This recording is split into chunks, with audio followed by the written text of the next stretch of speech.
So my whole idea is that I think what we need instead of an algorithm is to think of this more in terms of, say, like a relational database or something. So it's kind of like a cross between an index and a relational database.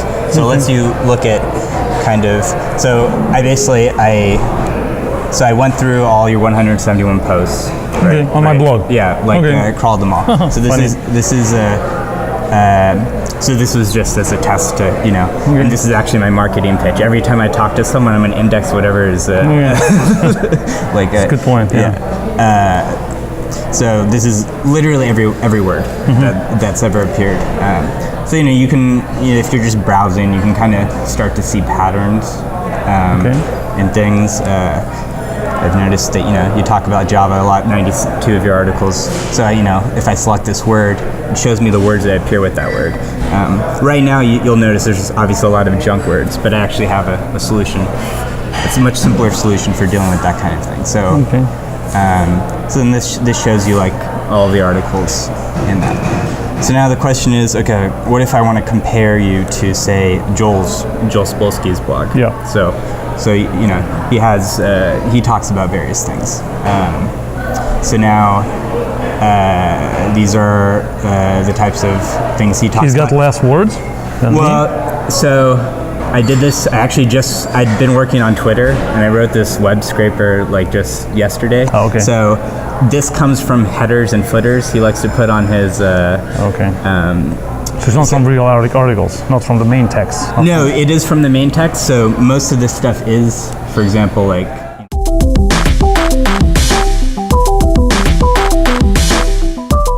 Did you try, what's your target market? Who are you going to sell it to, or who's going to be the first users? Yeah, the first users are going to be these social media marketers, and then some of my, some companies that use Slack. So those are the two people.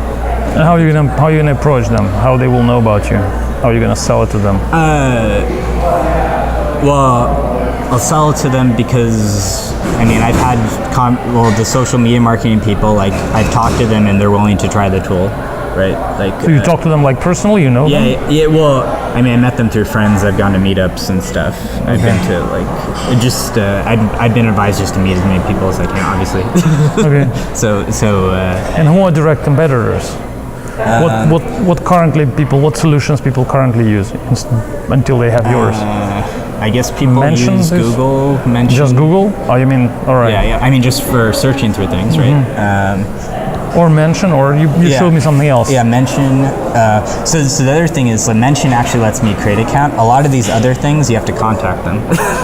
Just for bigger guys. And my question is, why your solution is better? If we have competitors, what's the difference? Why people should use yours instead of these big existing solutions? Because these solutions, like,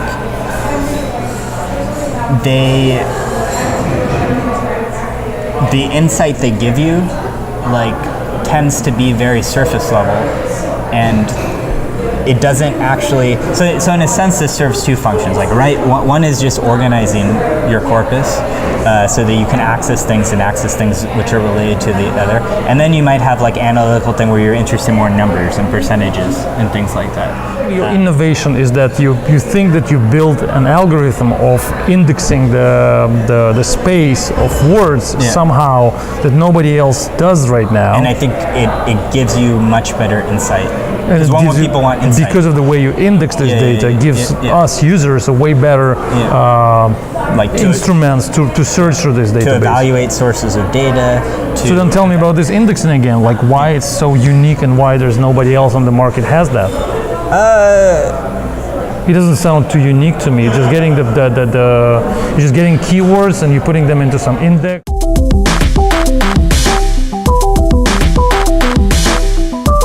My point is, what I'm thinking now is that you are focusing too much on something which is not the most important here in this business.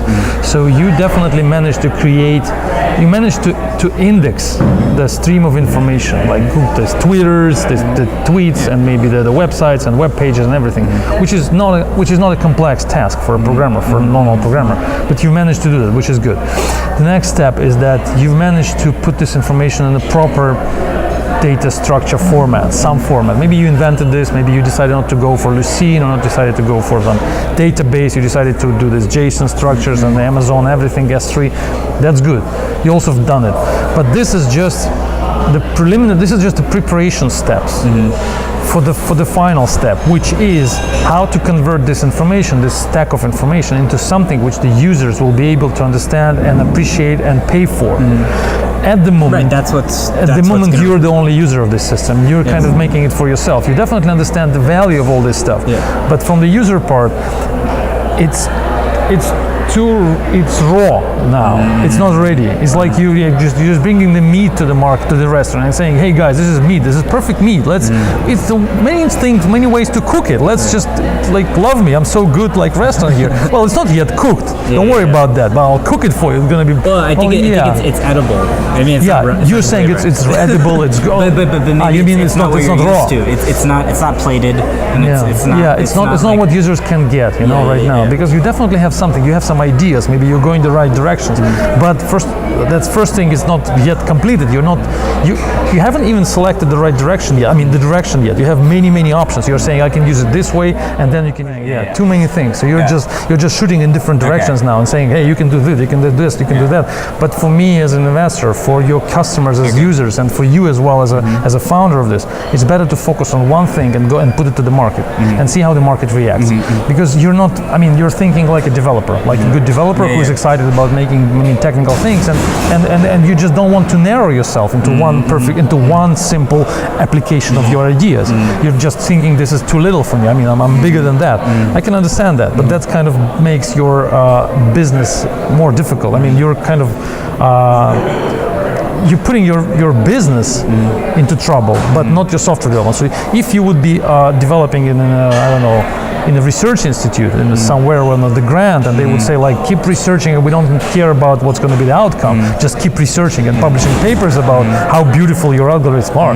That's the right direction. But if you want to make business and earn money, I mean, put it on the market and then get the customer reaction, then you need to narrow down your development. I mean, at least don't tell anybody about that you're developing a lot of different things, because it only scares me as an investor, because it means that you will keep developing and developing and developing, and who knows when you're going to stop.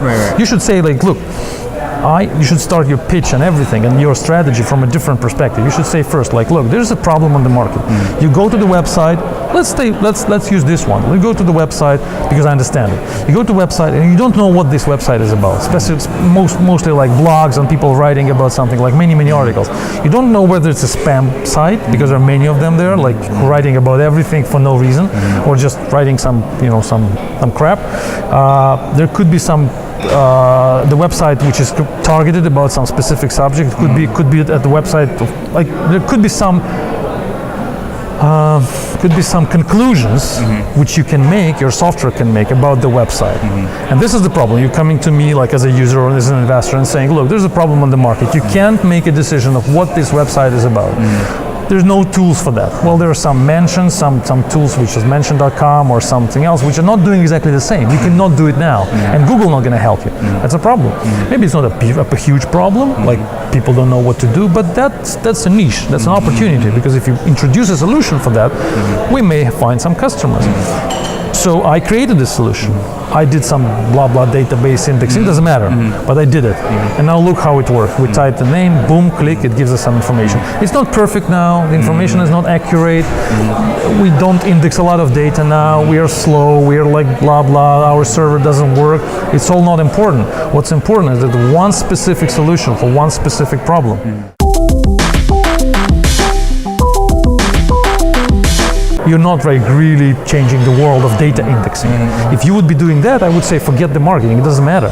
Forget these forms, because anybody can do that. Anybody can design these JavaScripts or whatever. There's no it's just a few weeks for two programmers. But your core value is in the data indexing side. In that case, I would suggest you completely different strategy. Bring this stuff to investors and say, guys, give us money, let me continue to do research, and then we're going to sell this stuff to Google for $100 million, because it's going to be a completely unique algorithm of indexing data. Right. But it's not the case. So let's put it aside. Let's put this technical implementation of data indexing on the background. It's not important. What's important is your vision of how you can use the data to help people.